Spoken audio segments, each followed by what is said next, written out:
नमस्कार, समय शिखर में आपका स्वागत है। मैं संजय मिश्र। पत्रकारिता का उद्देश्य दर्शकों को सिर्फ सूचना देने तक सीमित नहीं रह गया है। ये आम आदमी के सामाजिक उत्थान से भी सरोकार रखता है। लोकतंत्र के इस चौथे स्तंभ में विजुअल मीडिया, खासकर टीवी चैनलों की भूमिका बेहद महत्वपूर्ण हो गई है। अपराध और भ्रष्टाचार की लाइव तस्वीरें बिना खबर बताए ही सब कुछ कह देती है। इलेक्ट्रॉनिक मीडिया लगभग पिछले 2 दशक से सामाजिक परिवर्तन का सशक्त माध्यम बन चुका है। हम सब इस बात को जानते हैं। इन सब के बीच सही, सटीक और जल्दी खबरें पहुंचाना एक बड़ी चुनौती है। समय बिहार झारखंड जनता की इन्हीं उम्मीदों पर और आकांक्षाओं पर खरा उतरते हुए 14 साल का सफर पूरा कर लिया है। राजनीति का अपना एक मिजाज होता है और जब जन सरोकार के मुद्दों पर उन्हें लाने में हमारी भूमिका कुछ खास हो जाती है। राजनीति आखिर मीडिया से चाहती क्या है और जनता के लिए उसकी कौन सी चाल भारी पड़ती है, उसे कहां जाकर सुकून मिलता है, ये एक चिंतन का विषय है। समय शिखर में हम इसी ताने बाने के बीच समझने और विश्लेषण करने की कोशिश करेंगे अपने खास मेहमानों के साथ। पहले नजर डालते हैं आपके अपने लोकप्रिय चैनल समय बिहार झारखंड के 14 साल के सफर पर। साल 2005 का वो दौर जब मीडिया के नए युग का सूत्रपात हो रहा था। समय बिहार झारखंड चैनल अपने अस्तित्व में आया। 24 घंटे के सजीव प्रसारण और हर बड़ी खबर पर अपने दर्शकों को तुरंत घटना स्थल तक पहुंचाने वाले पहले चैनल बने। ये साल बिहार और झारखंड के लिए काफी अहम था। 15 साल के आरजेडी शासन के बाद बिहार की राजनीति ने करवट ली थी। वहीं झारखंड में बीजेपी के हाथों से सत्ता की चाबी 10 दिन के लिए शिबू सोरेन को मिल गई थी।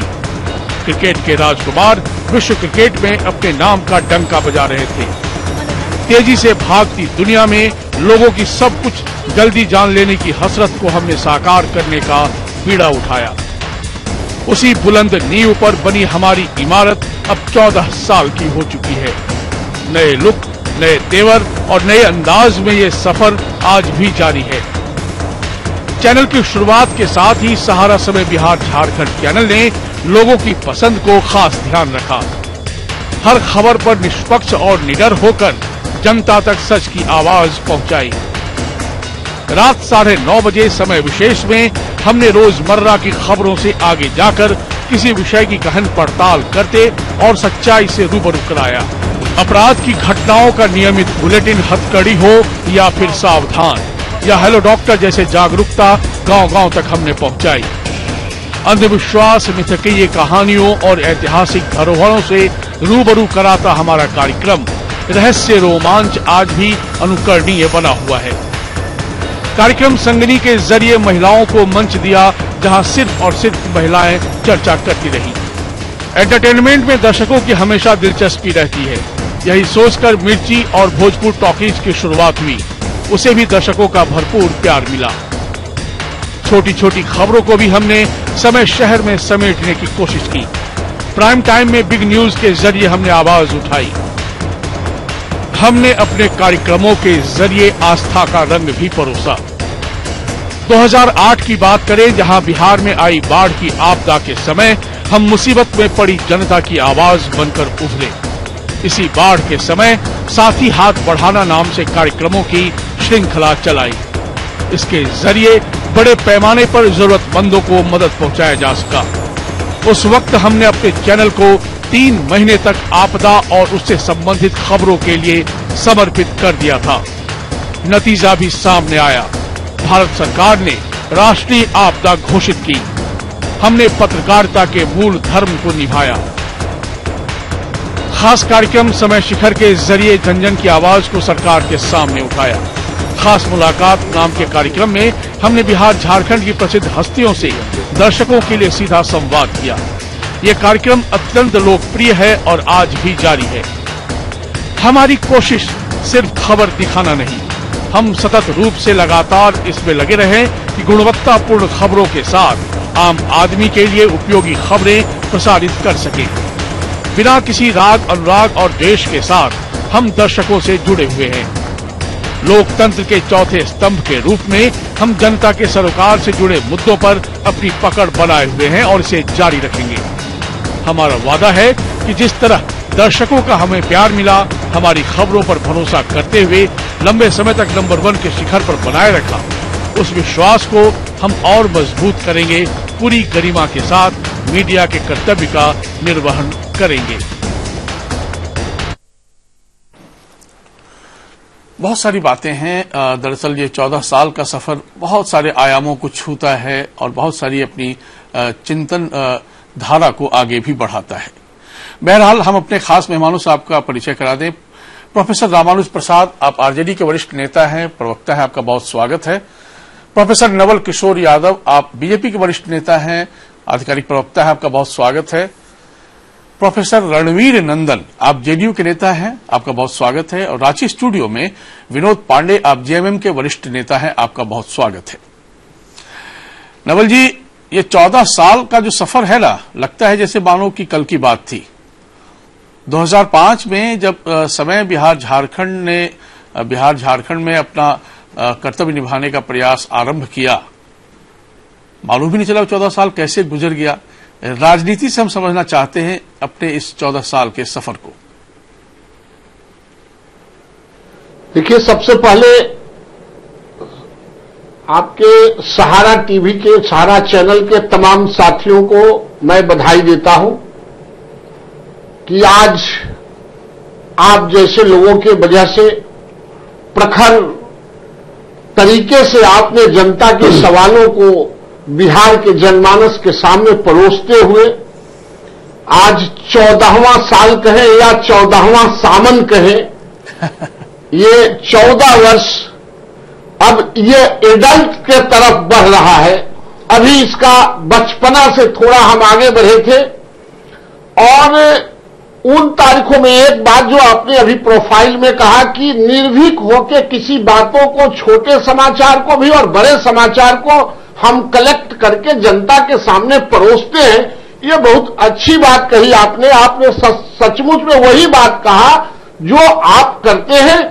और आप तमाम साथियों को, कहीं से किसी पार्टी, किसी दल, किसी संप्रदाय का दाग सहारा समय को अभी तक नहीं आया है, इसके लिए बहुत बहुत बधाई। और खास करके संजय मिश्रा जी को बहुत बहुत बधाई कि आप 14वां सामन का पूरा इन बातों को आप परोस रहे हैं हम लोगों को सामने, और हम लोगों को इस अवसर पर बुलाया मुझे, इसके लिए भी बहुत बहुत धन्यवाद। शुक्रिया सर। दरअसल क्या है कि ये खास मौका सिर्फ इसलिए था क्योंकि आप सब राजनीति के जो राजनेता हैं और नीति निर्धारक हैं, और दिशा और दशा को आगे ले जाने में आप लोगों की बड़ी भूमिका होती है। मीडिया की अपनी भूमिका होती है, हम अपना रोल प्ले कर रहे हैं, आप लोग भी अपना रोल प्ले कर रहे हैं। रामानुज जी, दरअसल क्या है कि ये चिंतन का विषय सिर्फ हम सबों के लिए इसलिए भी है क्योंकि बिहार झारखंड को एक लंबा सफर बहुत दूर अभी तय करना बाकी है, मंजिलें बाकी हैं, और इसमें पत्रकारिता की एक अपनी खास भूमिका रहती है जिसको कि हम लोग सब आत्ममंथन करें, और इसीलिए हमने सोचा कि आप लोगों का भी विश्लेषण आज जानना आवश्यक है। आपकी नजर में क्या है समय बिहार झारखंड का अपना कर्तव्य, और किस तरीके से हम उसे निभा रहे हैं, और कहां तक जाकर आपको संतुष्टि दिखती है? देखिए, पहले तो मैं आपके चैनल को और पूरा सहारा परिवार को बधाई दूं आपके ये 14 वर्ष के पूरा होने के अवसर पर। एक चीज जो सबसे ज्यादा ये है, मैं सहारा समय के लिए कह रहा हूं, फिर आगे कहूंगा कि सहारा समय का हमने देखा है, हम लोगों ने राजनीति में होते हुए सहारा परिवार जिस तरह से झाझाबातों को झेल रहा था, कई बार ऐसा दौर आया कि लगा कि सहारा परिवार तहस नहस हो जाएगा और सहारा समय भी जो है वो बंद हो जाएगा।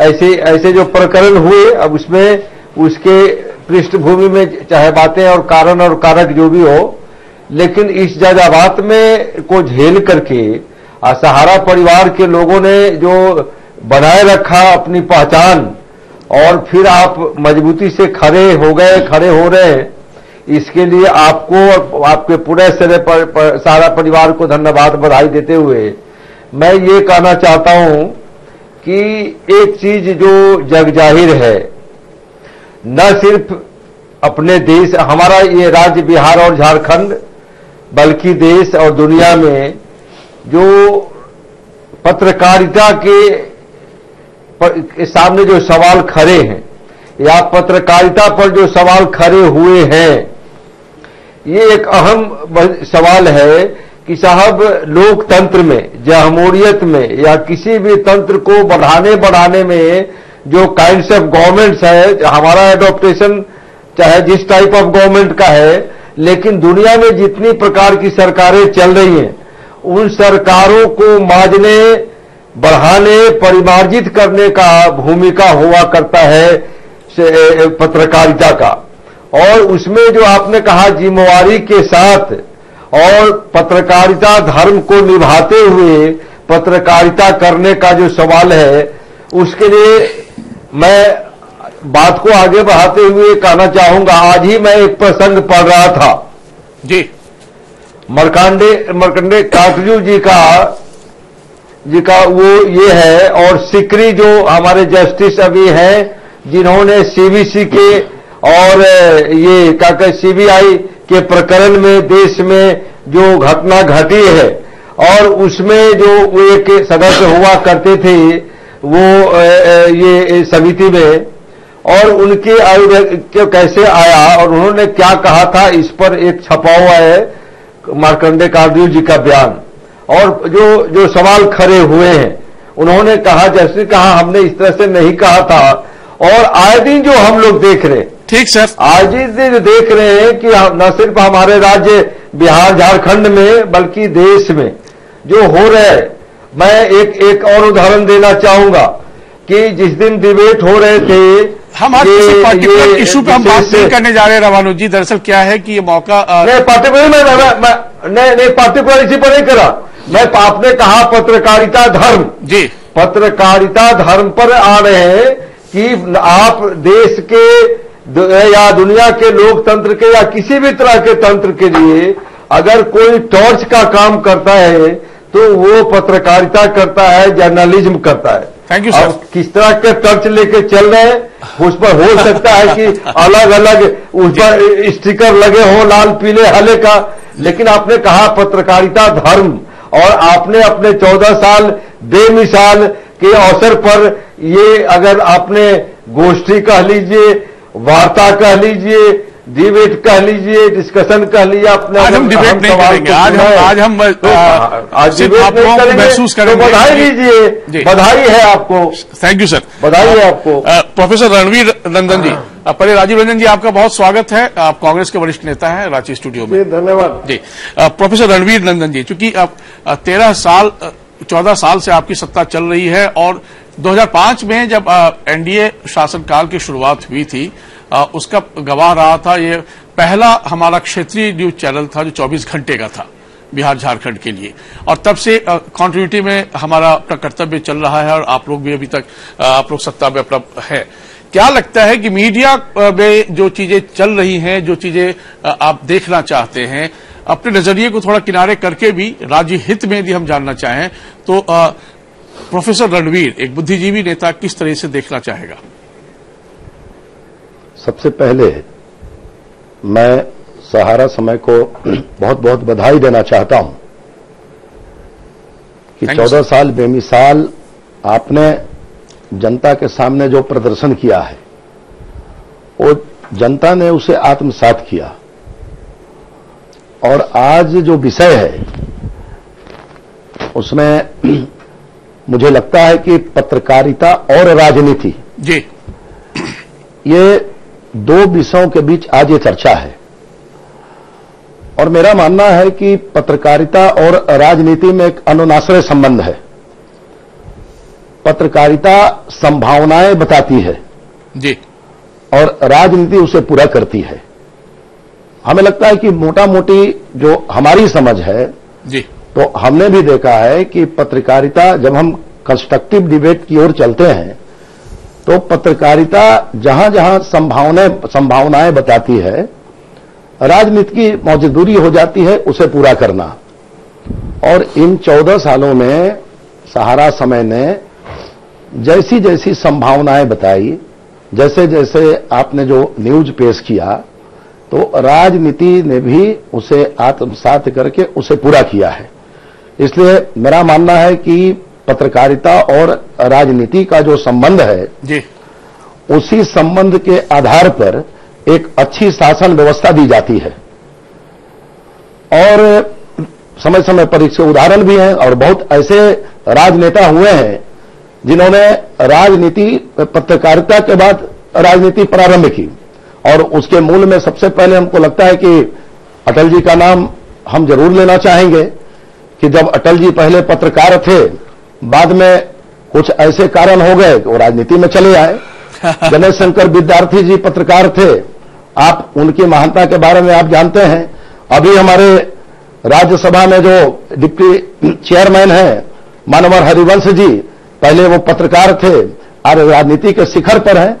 तो मुझे लगता है कि राजनीति, पत्रकारिता और राजनीति का एक अनुनाचल संबंध है और दोनों जब मिलकर कोई कंस्ट्रक्टिव विषय पर अपना नजरिया पेश करते हैं तो शासन सत्ता अच्छी चलती है, ऐसा हमारा मानना है। और आपने वह 14 साल में आपने दिखाया है। बहुत शुक्रिया सर। बिल्कुल मैं आपके इस दर्शन से सहमत इसलिए हूं क्योंकि लोकतंत्र में सबकी अपनी अपनी भूमिका है और यदि अपनी अपनी भूमिका हम सब ऑनेस्टली डिलीवर करें तो जाहिर सी बात है उससे स्टेट का भला होता है, देश का भला होता है। विनोद पांडे जी, दरअसल झारखंड में झारखंड मुक्ति मोर्चा की अपनी एक भूमिका है और विपक्ष की एक बड़ी भूमिका लोकतंत्र में मानी जाती है। और मीडिया में हम लोग जब वहां के मुद्दों को उठाते हैं तो अलग अलग नजरिया होता है। सरकार का अपना एक नजरिया है और विपक्ष का अपना एक नजरिया है। विपक्ष किस नजर से देखता है समय बिहार झारखंड को?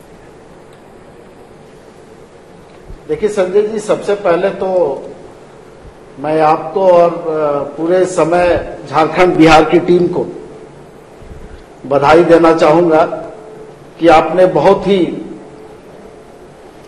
बेमिसाल तरीके से 14 वर्ष पूरे किए और काफी उतार चढ़ाव देखते हुए ये समय बिहार झारखंड जो हम पत्रकारिता को समझना चाहते हैं विनोद पांडे जी। दरअसल क्या है ना कि बहुत सारे मुद्दे ऐसे होते हैं मीडिया मतलब स्टेट में अपने इशू जो जन सरोकार से जुड़े हुए होते हैं, जिस पर आगे भी हम आप लोगों की राय से अवगत होना चाहेंगे। जो स्थिति है स्टेट की, उसमें मीडिया को और क्या रोल प्ले करने की आवश्यकता है? नहीं, देखिए संजय जी, हम लोग टिप्पणी तो बहुत नहीं कर सकते हैं जी, चाहे वो अखबार हो या मीडिया हो, लेकिन मैं इतना जरूर कहना चाहूंगा कि हर कोई, चाहे राजनीतिक क्षेत्र का व्यक्ति हो या सामाजिक क्षेत्र का व्यक्ति हो या पत्रकारिता के से जुड़ा हुआ व्यक्ति हो या कोई संस्था हो, हर कोई अगर ईमानदारी से अपने काम को करे, अपने दायित्व को निभाए, तो निश्चित रूप से जो कल्पना हम लोग करते हैं, जो सपना हम लोग देखते हैं, उसको हम लोग पूरा कर पाएंगे। और झारखंड में चूंकि इस राज्य को बने हुए 18 साल हुए और इन 18 वर्षों में जो परिवर्तन हम लोगों ने देखा है इस मीडिया में, अखबारों में, हमको लगता है कि इसमें भी एक बहुत बड़ी क्रांति आई है और काफी लोग इससे आगे जुड़ते भी गए हैं। नए नए चैनल भी आए हैं, नए नए अखबार भी आए हैं और सबों ने अपना दायित्व निभाने का प्रयास किया है संजय जी। बिल्कुल बिल्कुल, और सब अपने दायित्व पर आगे चलते हैं। लेकिन बहुत सारे मुद्दे हैं जो कि लोकतंत्र है और 72 साल के इस लोकतंत्र में आज भी हम बुनियादी मुद्दों से जूझ रहे हैं। राजीव रंजन जी, मीडिया का रोल और ज्यादा अहम हो जाता है ऐसे में। कांग्रेस का अपना दृष्टिकोण क्या बनता है? देखिए, सबसे पहले तो मैं आपके 14वीं वर्षगांठ पर आपको हार्दिक बधाई और शुभकामनाएं देना चाहता हूं। निश्चित रूप से आपने बहुत महत्वपूर्ण विषय उठाया है कि मीडिया का रोल क्या होना चाहिए। स्वाभाविक तौर पर झारखंड के इतिहास के और हम खंगाले तो समय समय पर मीडिया ने अपने दायित्वों का निर्वहन किया है और कई ऐसे गंभीर मुद्दों को लेकर के सामने आई है जो कहीं न कहीं राजनीति के लिए एक दिशा देने वाला का अभियान रहा है और राजनीतिक दल कमोबेश उन मुद्दों को लेकर के आगे मुखर हुए और जिससे प्रदेश को भी फायदा हुआ। लेकिन मैं एक सवाल जरूर आपसे आज करना चाहूंगा, बहुत समीचीन मौका है कि हाल के दिनों में खास करके कुछ दिनों से जो हम देख रहे हैं कि जो एजेंडा सेट करने का जो प्रयास किया जाता है, जो लोगों के अटेंशन को डाइवर्ट किया जाता है, जो मेन इश्यूज है उसे डाइल्यूट करके कहीं ना कहीं ऐसे विषय पर डिबेट को लाया जाता है जिससे देश की जनता दूसरी तरफ ध्यान देने लगे। कहीं ना कहीं इस पर विराम जरूर लगना चाहिए। और कुछ ऐसे छोटे विषय भी होते हैं जिससे देश को नुकसान होता है अगर उन विषयों में हम वाद विवाद में पड़े। चूंकि तो एक प्रकार से हम कह सकते हैं कि इन सारी चीजों पर आत्मविश्लेषण की आवश्यकता है। मैं बहुत ज्यादा तो आपके ऊपर प्रहार नहीं कर सकता हूं, सलाह जरूर दूंगा। नहीं, खैर देखिए, हमारे ऊपर हम समय बिहार झारखंड की जहां तक बात है, हमने कभी एजेंडा नहीं चलाया। व्यक्तिगत नहीं, एक मिनट, मैं आप ही का जवाब दे रहा हूं। और समय बिहार झारखंड अपना एक चरित्र लेकर चलता है। सहारा का अपना एक बहुत साफ साफ दर्शन है कि हम संतुलित पत्रकारिता पर हमारा यकीन है, और इस रूप में यकीन है कि जो जनता के मुद्दे हैं हमारी प्राथमिक सूची में नंबर 1 होते हैं और नंबर 10 भी वही होते हैं। तो हम उसी मुद्दे के इर्द गिर्द हम बने रहते हैं। मसलन अभी हमने हाल में अपने ही कार्यक्रम में समय शिखर में शिक्षा की बात उठाई थी। नवल जी गौर कीजिएगा, कार्यक्रम के जरिए जनता से जुड़े मुद्दों को उठाया, आम आदमी के सवालों को आम जनता के नुमाइंदों तक पहुंचाने की कोशिश की। पिछले दिनों नेशनल अचीवमेंट सर्वे नैस की रिपोर्ट पर आधारित बिहार की प्राथमिक शिक्षा से बदहाली की तस्वीर इन्हीं में से एक है। कुछ एक क्लिपिंग देखिए, फिर हम चर्चा को इसमें आगे बढ़ाएंगे शिक्षा को लेकर।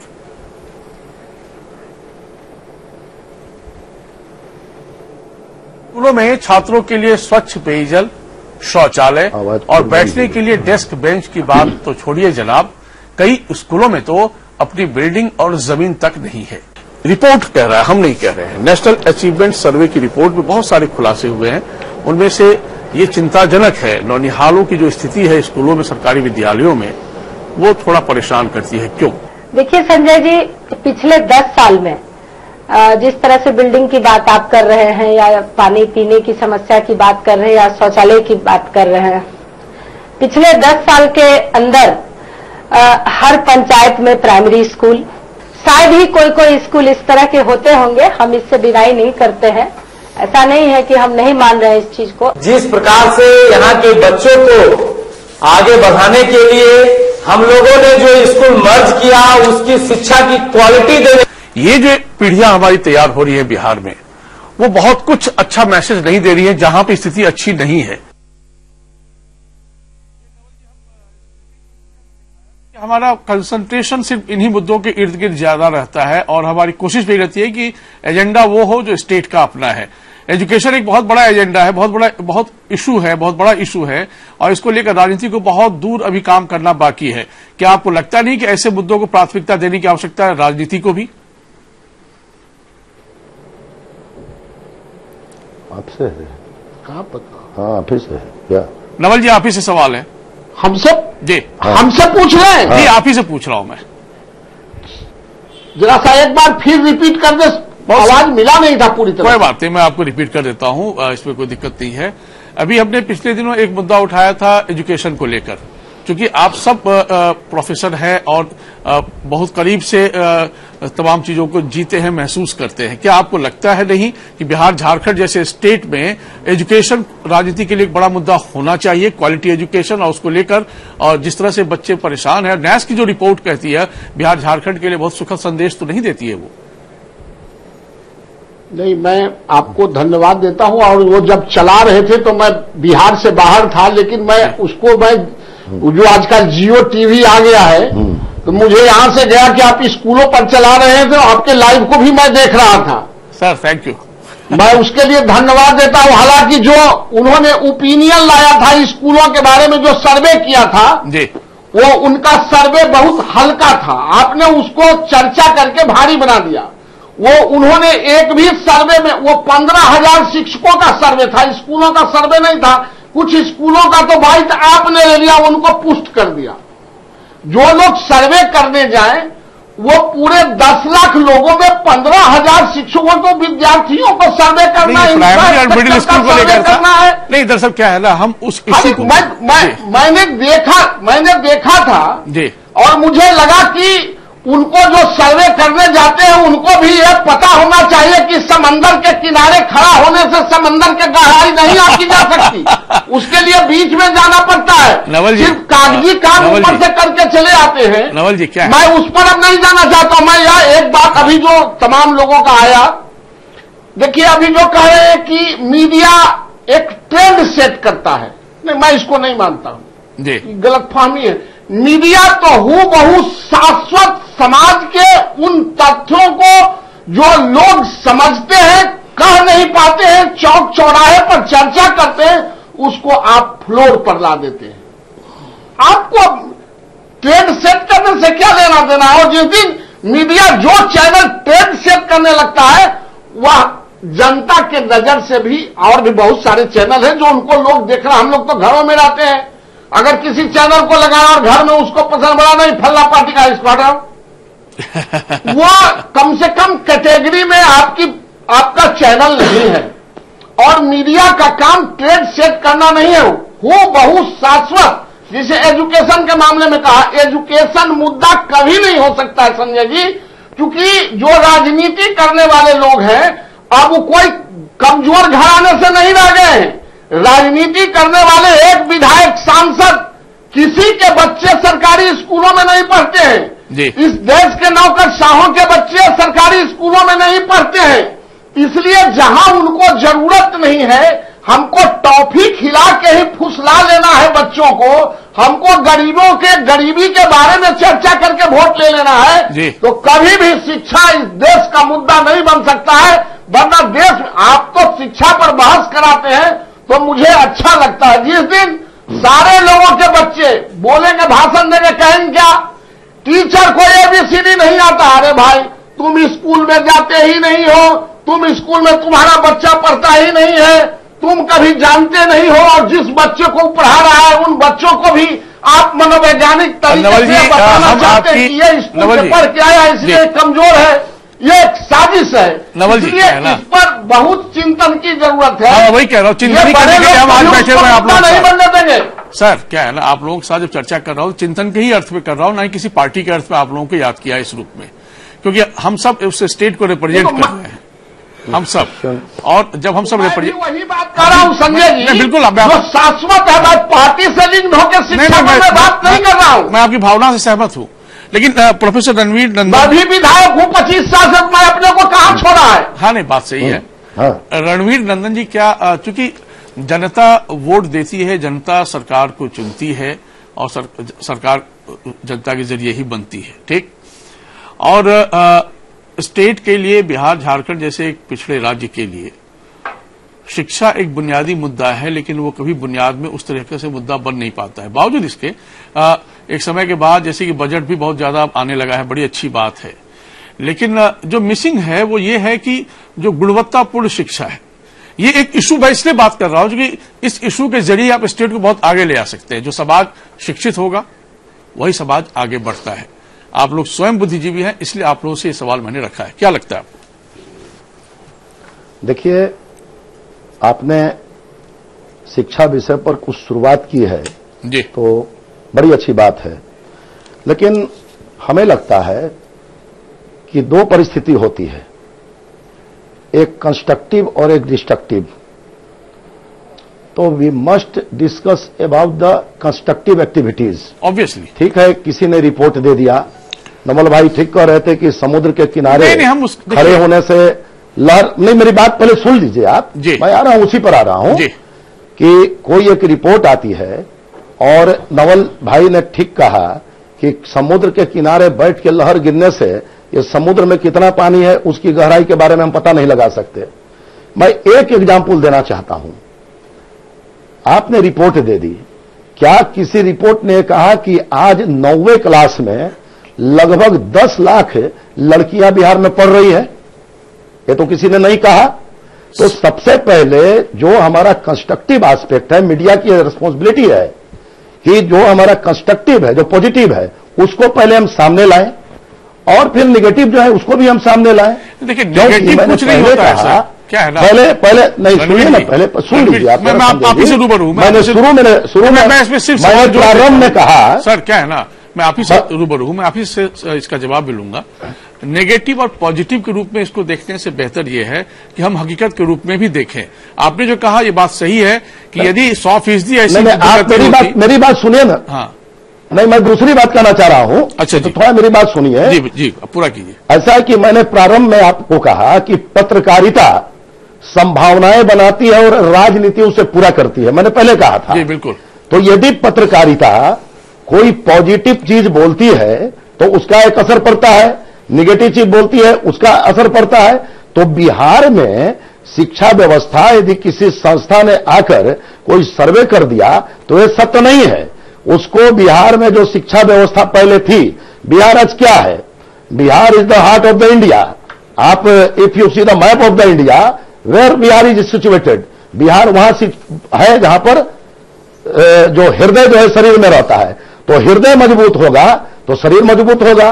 तो बिहार जब मजबूत होगा तो पूरा देश मजबूत होगा। और ये अभी एक नहीं, ये बहुत से उदाहरण है कि बिहार से number of IAS, number of IPS, number of engineers, doctors अभी भी इतनी संख्या में जा रहे हैं इस शिक्षा व्यवस्था के बावजूद।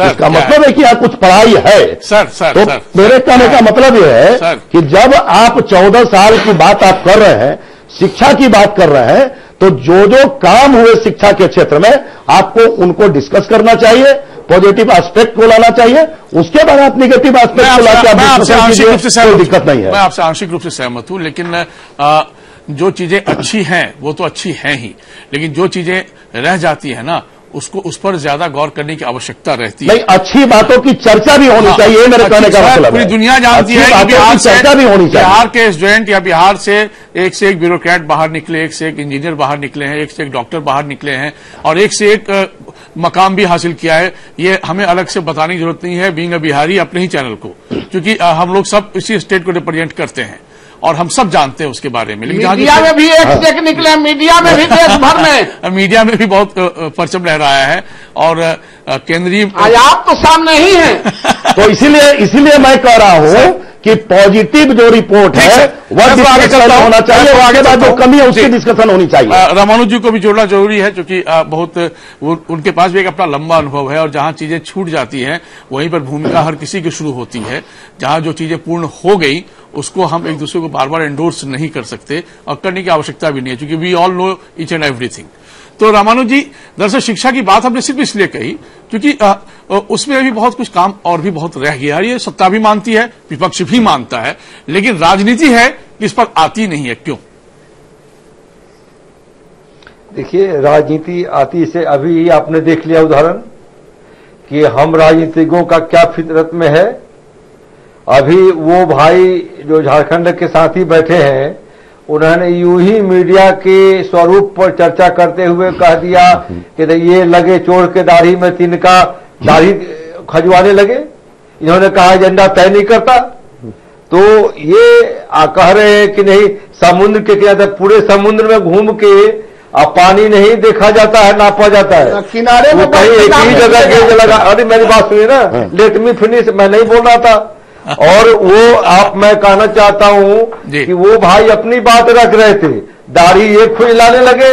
तो मैं ये कहना चाहता हूं कि साहब, साइज ऑफ सैंपल जो एजुकेशन पर आइए, जो हमारे भाई दलील, इनका एक भाषण मैं खोल के सुना दूंगा यहां कि ये जब हम लोगों के साथ थे या जब वहां नहीं गए थे ये कमल सिंह ने, तब सदन में इनका भाषण है शिक्षा पर।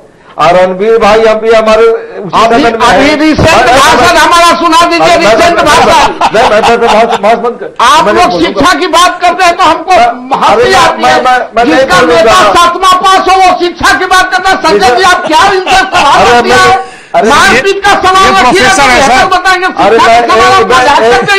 सही प्रोफेसर करिए, नहीं तो मैं अभी तक पार्टीगत नहीं जा रहा था। ना, बिल्कुल पार्टीगत जाने की आवश्यकता है। मेरा भी विशेष आग्रह है, मत जाइए, मेरा भी आग्रह है। हाँ, मैं ये कहना चाहता हूं कि देखिए, अफसोस के साथ कहना पड़ता है, ये आपने बड़ी अहम सवाल उठाए हैं। किसी भी राष्ट्र समाज में शिक्षा अगर गुणवत्तापूर्ण नहीं हुआ, शिक्षा अगर सुचारू रूप से नहीं दिए हम अपने वर्तमान पीढ़ी को, तो हमारा आने वाला भविष्य बहुत ही अंधकारमय हो। और इसके चाहे गाल जितने बजा लें, ये गेज जितना बड़ा आप ले, जितना बड़ा sample of size of sample का बात कर ले, लेकिन शिक्षा जितना गर्त में डे टू डे जा रहा है बिहार का। और आपने कहा कि एलोकेशन बहुत बजट है, अरे हमने कहा बजट का साइज आप देख लीजिए ना, बजट का साइज एलोकेशन ऑन एजुकेशन देश का और हमारे राज्यों का भी। तो आप अगर सबसे ज्यादा गर्त में गया है, या आप ये कहें कि हमारे यहां से ब्रेन ड्रेन, जैसे आपने कहा कि हमारे यहां से इंजीनियर, डॉक्टर, IAS चले जाते हैं बाहर, तो हमारे बच्चे भी आज, हमारा ब्रेन ड्रेन भी हो रहा है और हमारा यूथ ड्रेन भी आज हो रहा है। तो इसके पीछे मूल कारण और कारक है कि शिक्षा को हमने गर्त में डाला हुआ है और दिन प्रतिदिन गर्त में जा रहा है। पूरी राजनीति को विचार करने की आवश्यकता है। सवाल सत्ता और विपक्ष का नहीं है, एजेंडा आप लोगों का भी नहीं होता है, आरजेडी का भी नहीं होता है, विपक्ष का नहीं है। जब हम चर्चा करते हैं ना, तब जाकर आप विपक्ष की भूमिका निभाते हैं। दिक्कत तो यहाँ पे भी है, क्योंकि राजनीति सिर्फ एक व्यक्तिगत बातें रह गई है ना। मैं व्यक्तिगत नहीं, मेरी बात संजय जी, मेरी बात जाने दीजिए ना, मैं पार्टीगत नहीं बोल रहा हूँ, पार्टीगत की बात ही नहीं मैं कर रहा हूँ। शिक्षक है, मैं भी हूँ और नवल जी भी है और हमारे भाई लोग बैठे हैं, वो लोग भी होंगे।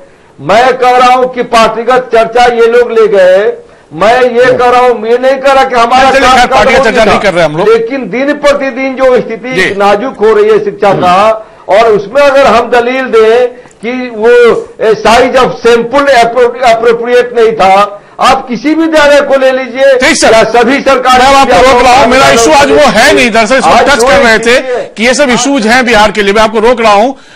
विनोद पांडे जी और राजीव रंजन जी, हम आपके पास आए उससे पहले एक और मुद्दों पर हम आपको क्लिपिंग दिखाए थे, क्योंकि ऐसा नहीं है कि हम राजनीतिक मुद्दों को टच नहीं करते। राजनीतिक मुद्दों को भी हमने अपने कार्यक्रम में प्रमुखता से स्थान दिया जरूर, क्योंकि जनता से जुड़ी बातें होती है, राजनीतिक खबरों पर कितनी राजनीति होती है, इस पक्ष को भी हमने बखूबी सामने रखा है। मोदी सरकार गरीब सवर्णों को आरक्षण के जरिए सबका साथ सबका विकास के नारे पर मुहर लगाना चाहती है। सवाल यह है अब कि देश में कितनी सरकारी नौकरियां उपलब्ध हैं जहां इस आरक्षण के जरिए गरीब सवर्णों का भी भला हो सकता है। आपकी जेब से तो कुछ लिया नहीं गया है।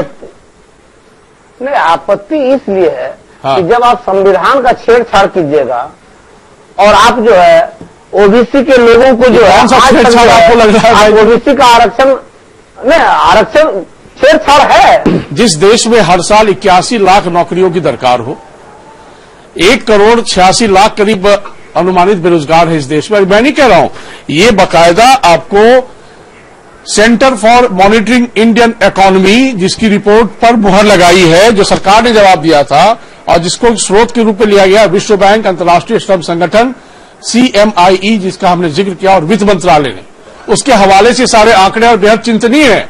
देखिए, हमारी सरकार जो है पिछले 4 सालों में सरकारी जॉब ही नहीं, हमने स्किल डेवलपमेंट के माध्यम से हमने लोगों को निपुण करने का काम किया है। हमने हर साल 2 करोड़ रोजगार उत्पन्न करने का काम किया है।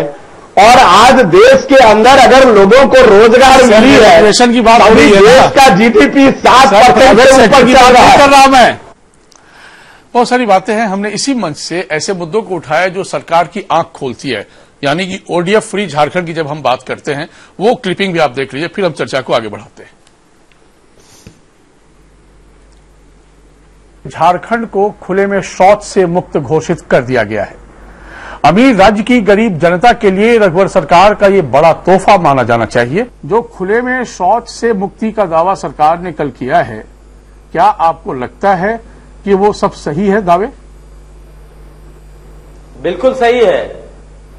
पूरा दावा में रत्ती भर का भी फर्क नहीं है। संजय जी, मैं आपके माध्यम से गांव वासियों को कहना चाहता हूं कि अभी तुरंत कल वो पूरा लिस्ट लेके, जितने लोगों का नहीं है आप चले जाएं।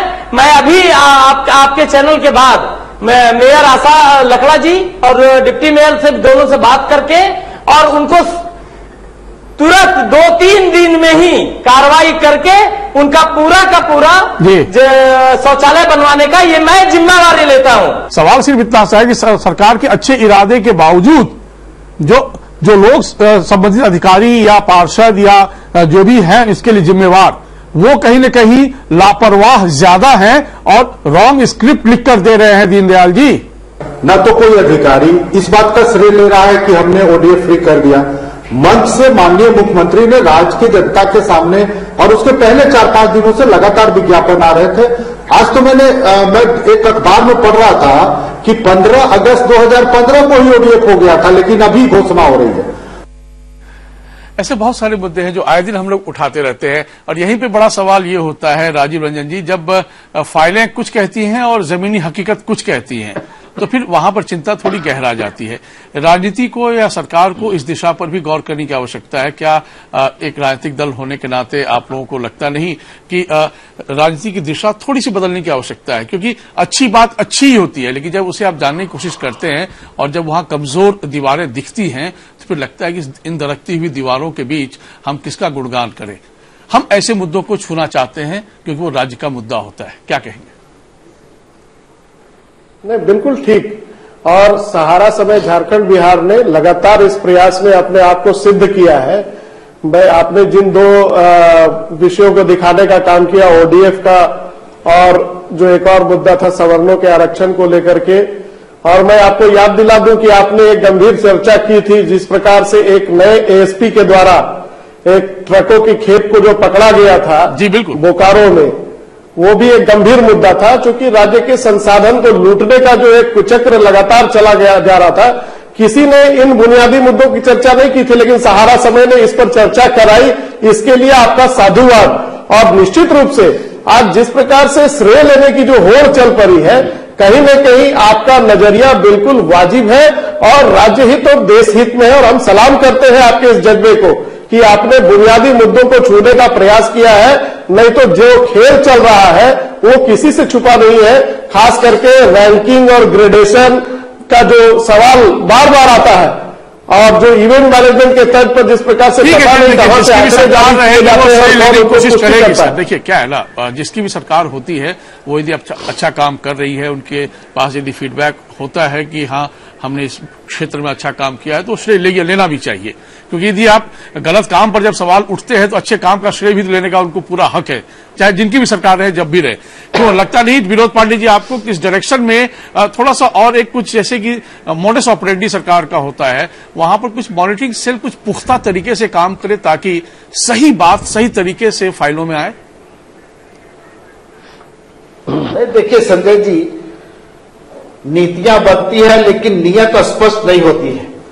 अभी आपने बिहार का शिक्षा का सवाल उठाया, कमोबेश झारखंड में भी वही स्थिति है।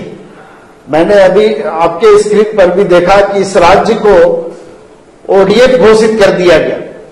उसी तरह से हर घर में बिजली पहुंचाने की दावा किया गया कि हम लोगों ने हर घर में बिजली पहुंचा दी। तो ये सिर्फ कागजों में और फाइलों में अगर ये दावे रह जाए तो हमको लगता है कि फिर ये राज्य की जनता से बेईमानी होगी। हम उनके साथ में उनका जो नीति है या उस चीज को हम लोग पहुंचा नहीं पा रहे हैं वहां पे। आवाज थोड़ा तो आप लोग भी राजनीति में है सर, ध्यान रखिएगा, क्योंकि जनता के मुद्दों को उठाने का फर्ज भी आप लोगों का है और मीडिया अपना रोल यदि अकेला सिर्फ करती रहेगी ना तो मजा नहीं आता। फिर ये सबका कर्तव्य है, सामूहिक कर्तव्य है। आवाज आ रही है क्या? नहीं बिल्कुल जी, अभी आ रही। हाँ। जी सामूहिक कर्तव्य तो है, लेकिन जो आदमी सत्ता शासन में रहता है उनकी जिम्मेवारी संजय जी कुछ ज्यादा होती है। डेफिनेटली ठीक है, विपक्ष में है, हम पक्ष को आईना दिखा सकते हैं, उनको समय समय पर हम मुद्दों पर उनको हम बता सकते हैं, लेकिन ये जो भी चीजें हैं वो सारी चीजें सत्ता पक्ष को अपने हिसाब से लोगों के बीच में ले जानी होती है। और अगर हम वहां पर ईमानदारी से उनके विषयों को लेकर के नहीं जाते हैं तो निश्चित रूप से हम उनके साथ में सही नहीं कर रहे, उनके साथ में धोखा कर रहे हैं संजय जी। सही है, यहीं पे कुछ ये रह जाती है जहां रणवीर नंदन जी ये एक बड़ा इसलिए ये मुद्दा ऐसे उठ जाते हैं क्योंकि सरकार की मंशा गलत नहीं होती है। हम कभी ये नहीं कहते, हम हमेशा कहते हैं कि चाहे कोई भी सरकार रहे, कहीं की भी सरकार रहे, यदि उसके पास एक रिपोर्ट आती है तो जाहिर तौर पर उसे सरकार को खुश होने का हक है क्योंकि उस क्षेत्र में काम हुआ, ऐसी रिपोर्ट आती है।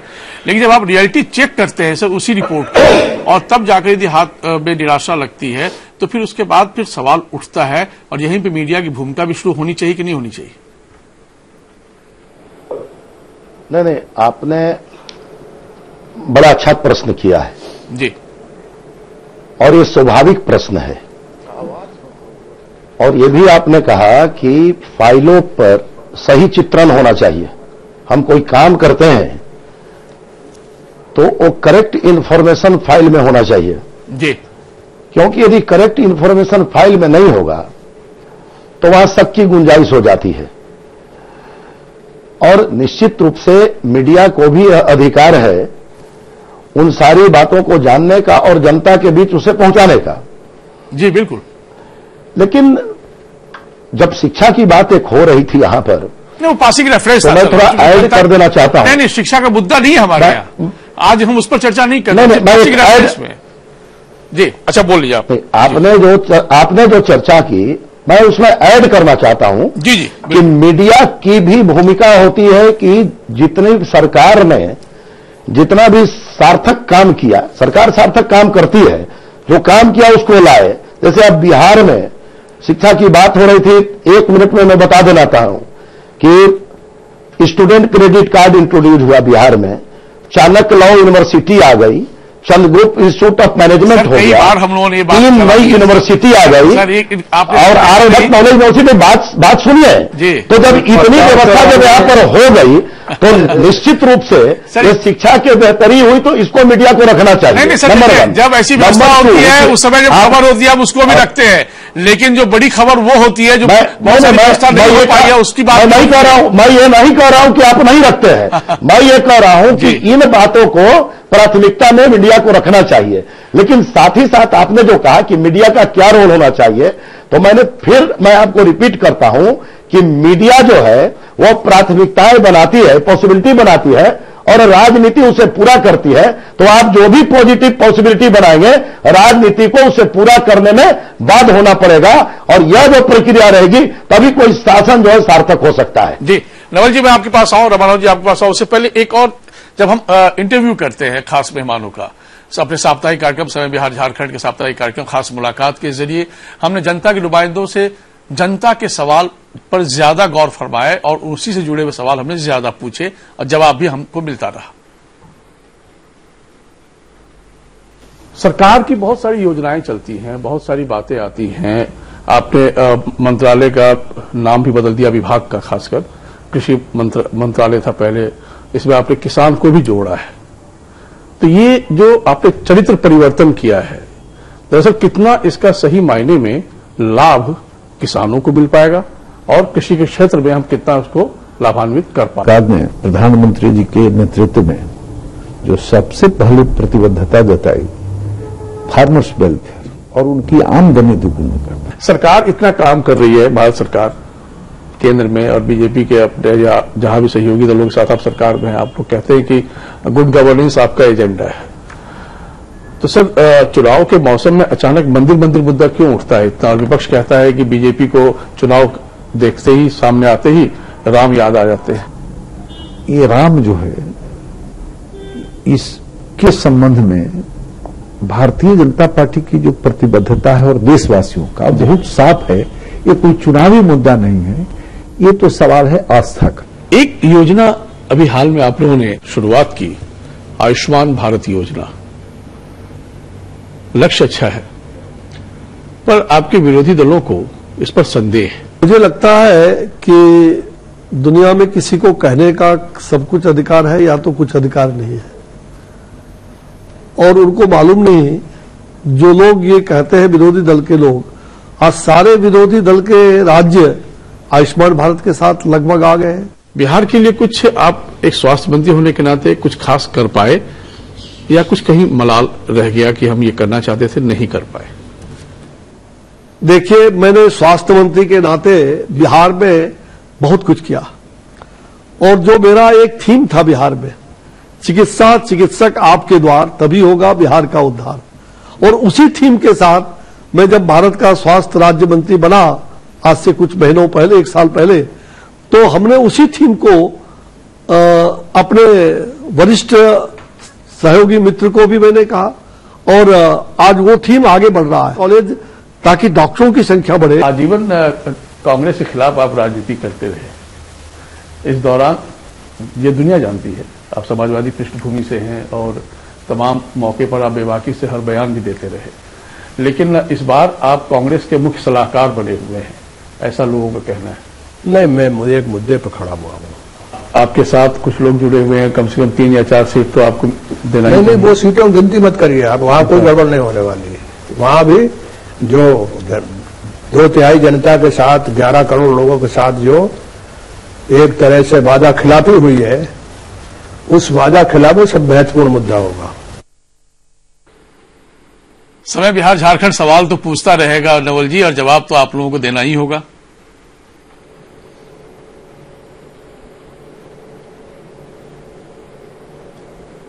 नवल जी सवाल तो हम पूछेंगे, जनता से जुड़े हुए मुद्दे जो भी रहेंगे, जवाब आप लोगों को देना भी पड़ेगा। निश्चित सवाल अगर बेहतर हो तो गीता की उत्पत्ति होती है। अर्जुन ने बेहतर सवाल किया तो कृष्ण ने गीता पैदा कर दिया। अगर आप सवाल बेहतर नहीं करेंगे तो बढ़िया बात आएगा कहां से? बिल्कुल सर, बिल्कुल। मैं समय की पाबंदी है, मुझे धन्यवाद करना पड़ेगा अपने तमाम मेहमानों को। रामानु जी बहुत धन्यवाद आपको, बहुत धन्यवाद नवल जी आपको, बहुत धन्यवाद प्रोफेसर रणवीर नंदन जी, बहुत धन्यवाद विनोद पांडे जी, बहुत धन्यवाद राजीव रंजन जी। ये सफर चलता रहेगा।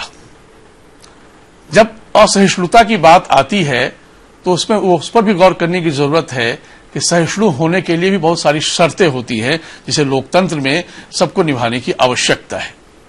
और यदि हम सब मिलकर निभाते रहे, और समय बिहार झारखंड इसमें समझौता नहीं करता है, क्योंकि सहारा समय बिहार झारखंड अपने कर्तव्य पथ पर चलने में हमेशा प्रतिबद्ध रहा है। हम उम्मीद करेंगे कि हमारे सम्मानित दर्शक हमको अपना प्यार देते रहेंगे और हम उनसे जुड़े हुए मुद्दों पर बेबाकी से बिना समझौता किए हुए आगे बढ़ते चले जाएंगे। तो बने रहिए समय के साथ, चलते रहिए समय के साथ। नमस्कार।